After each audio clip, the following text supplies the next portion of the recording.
Our journey begins with a smug, floating narrator type, your typical all-knowing trickster, god archetype.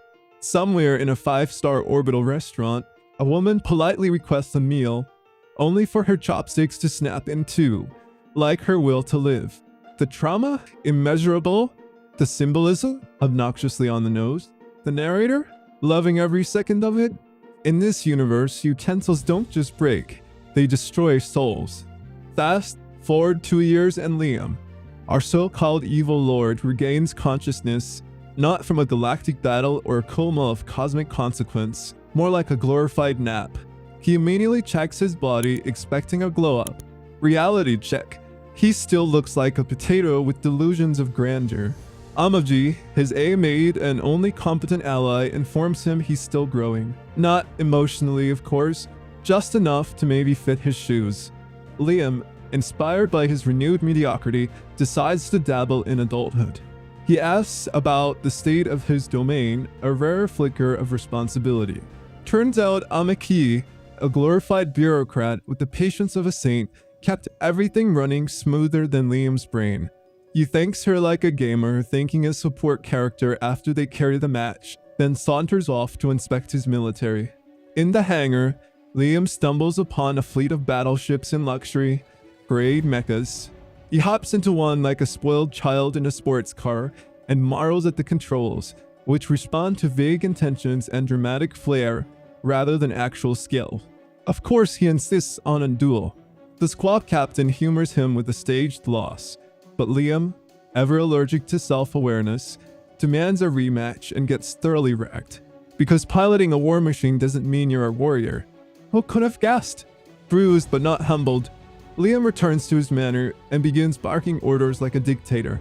In training, he demands a martial arts master, despite having less combat instinct than a decorative pillow. His butler hesitates. No! Liam's trauma kicks in, full flashback mode, and he doubles down. Weakness, he declares, is not an option. Growth arc? More like tantrum arc? Along comes Yasushisa, a man with more swagger than skill and a name for his style. The way of Flash. Sounds cool. It's cool. Totally fake, but Liam eats it up like free loot. Amaji, always 3 IQ tiers above everyone else, smells a rat. But Liam's busy fanboying over sword moves and anime theatrics. Yasushisa cuts through a forest, except all the trees were pre-cut. The man's not a warrior. He's a magician with a chainsaw. Meanwhile, in a part of the galaxy where things actually matter, Princess Christina is doing her best to uphold the illusion that diplomacy still means something in a universe run by greed and laser cannons. She sits across from Bias, a pirate in name, but a CEO in spirit, oozing charm, menace, and the smug confidence of someone who's already won. Christina brings terms, treaties, and royal authority. She speaks of alliances, protection, and honor. All the dusty words people like her still think can change anything. Bias, on the other hand, brings a smile that says, I already sold your soul to the highest bidder, and a list of allies who've conveniently changed sides overnight. Turns out, those noble alliances she counted on. Bought out, bribed, turned.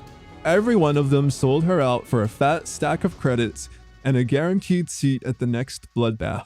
Bias doesn't even try to hide it. Why would he? In his world, betrayal isn't a failure of morality, it's just good business. Christina watches in horror as her last diplomatic thread unravels. Her homeworld, her people, reduced to a bargaining chip. And then, to prove just how little he cares, Bias orders the orbital strike. Not because he has to, but because he can. In an instant, her plan is gone, erased in a flash of light and unfeeling silence.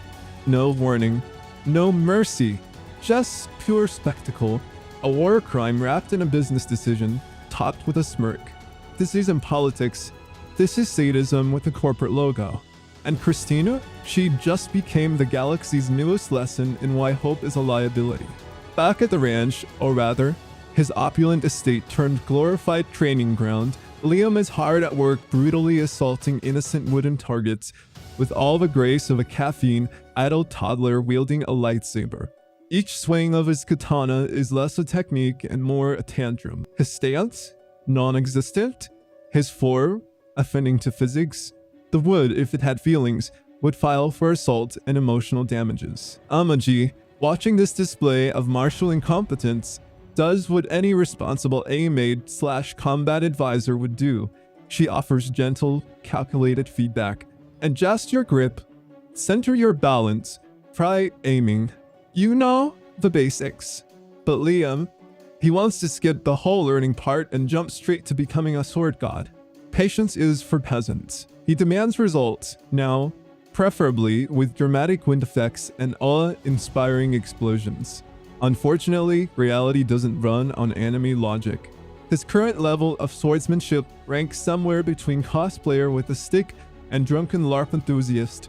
At his fake dojo, Yasushisa lounges around reading manga, eating chips, and avoiding eye contact with effort. When Liam arrives, desperate for training, Yasushisa declares him unworthy, classic scam artist defense. Liam panics, begs, and negotiates for lessons that may or may not involve actual learning. Yasushisa agrees, but only if he doesn't have to stand at Sensei of the Year. Meanwhile, in the dark corners of his budding empire, Liam puts his trauma to good use by sniffing out corruption like a bloodhound fueled by unresolved childhood rage. His target? A smug official embezzling funds like it's a family tradition. When confronted, the man does what every coward in power does. Throws his loyal underling under the bus with all the grace of a drowning rat. That moves. Liam doesn't flinch. No trial, no debate.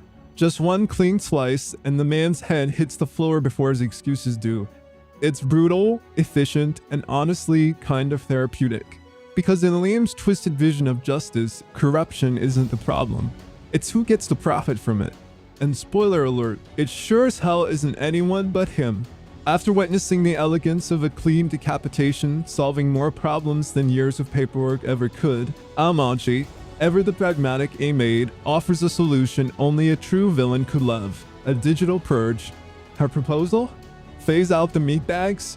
Replace every fallible, bribed, hungry official with cold, obedient androids. Preferably more of herself, because if you're going to automate tyranny, might as well do it in style. Before she can even finish explaining, Liam is already nodding like a man who's just been handed the keys to a cheat code. No corruption. No unions.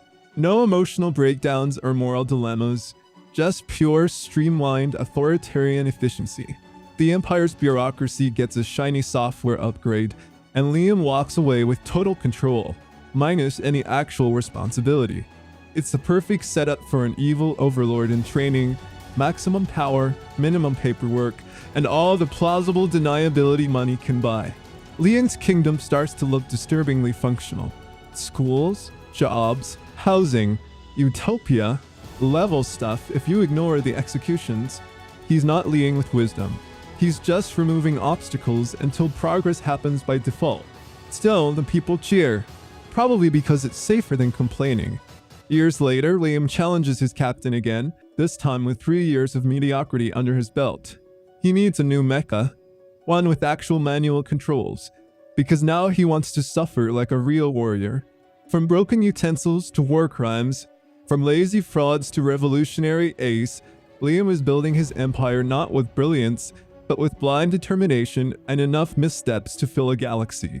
Every duel, every scam, every flaming sword slice, it's all one long stumble towards something resembling greatness. And we'll be right here, popcorn in hand, watching this slow-motion space disaster unfold. Smash that subscribe button before someone else gets beheaded for embezzlement.